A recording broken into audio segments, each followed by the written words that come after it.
Hi, Matt. Hey, Ray, how are you today? Good, thanks. Yourself? I'm doing well, thanks. Getting ready for this long weekend, and I hope you're going to be able to get some rest before the big release next week. Yeah, I just finished a movie a couple days ago. I was in Mexico doing a Western, so I'm a little beat up, but I'm okay.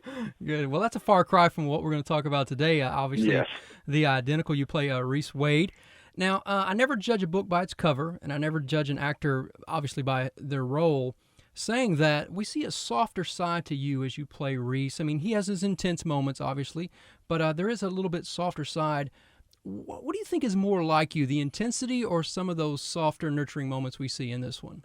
I think I'm just like anybody. I got a little bit of both, maybe not to the extremes in terms of the intensity part. I mean, I've never been in a fight in my whole life, and yet I'm playing some of these wound up, crazy guys, violent guys at times. So, but I've definitely could relate more to the nicer, nurturing type. You know, I have a 16-year-old daughter, and I'm a single dad.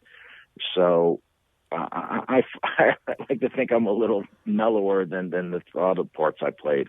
I got you. Well, and it makes sense to us. I mean, who would pick a fight with Ray Liotta? I mean, come on. I probably shouldn't have said I've never been in one. Now, maybe a lot of people. We talked to Blake, who plays the main character in this film, and he mentioned that you had flown out to Nashville to spend some time with him before shooting. Do you normally do that, or was that to sort of just ease his mind and kind of help him into this role? Well, it's both. I mean, I wanted to learn about him and who he was. I didn't look at it from the point of me having done movies and he hasn't. It was just more about developing a relationship. And that's not, pretending I'm that the person I play and he's pretending that he's that person. It's just to get to know somebody, make them feel comfortable. I always like to go out at least a week before I start just to get a lay of the land and to really start focusing and zoning in. I like to see some of the locations that they've chosen. It helps me out. So it wasn't so much for him as much as it's for me too. Now, your character, we mentioned Reese and his dealing with his son who wants to follow this calling that's so opposite than his father's. What do you think it is that makes Reese a little bit more hesitant? Is it pride because he wants his son to go into the ministry, or is it because of that time period there was the fear and the protection of what going into music and entertainment could be? Well, I think it was more. Well, my character doesn't really think he's going to. Well, yeah, he is leaning towards that. I just think it's from Reese's the pastor I play. What better calling is there than spreading the word of God? And so it's to my character, it's such an intense, deep passion and belief and to help people. I mean, really at the end of the day, that really is what it's all about, is helping others. So to me, it's just such a noble calling that I want my son to have the joy that I had in my life.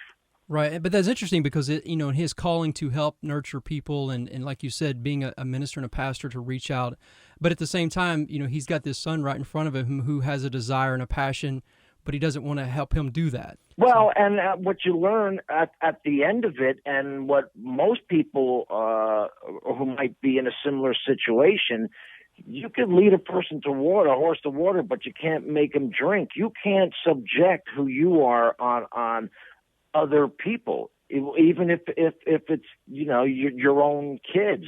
Everybody has the right to be who and what they want to be.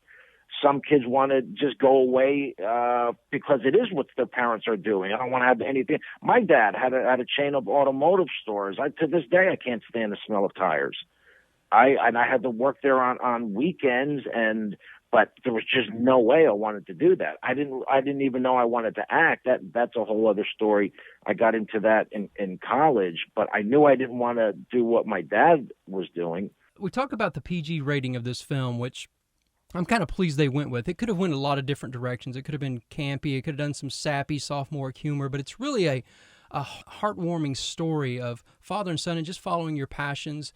Was that important to you guys to make sure that tone came over, especially now, like you said, you have a 16-year-old daughter. You want to make films that she can relate to and actually go see and not worry about that. Was that important that PG rating and making a solid film, but yet making it family friendly. Was that in the back of your minds during the filming? It was one of the reasons why I was attracted to it. I mean, just personally, the reason why I wanted to do it was because of playing the preacher, and within that framework, this was a story that they wanted to tell, a heartfelt, faith-based movie, no question about it. And that was our intent right from the beginning. It's a great, heartwarming story, and excellently done by you and the cast. I know you got a busy schedule this weekend, so we're honored that you spent some time with us today, and good luck with the film next week. Great. Thanks, Matt. I appreciate it. You bet, Ray. We'll see you soon.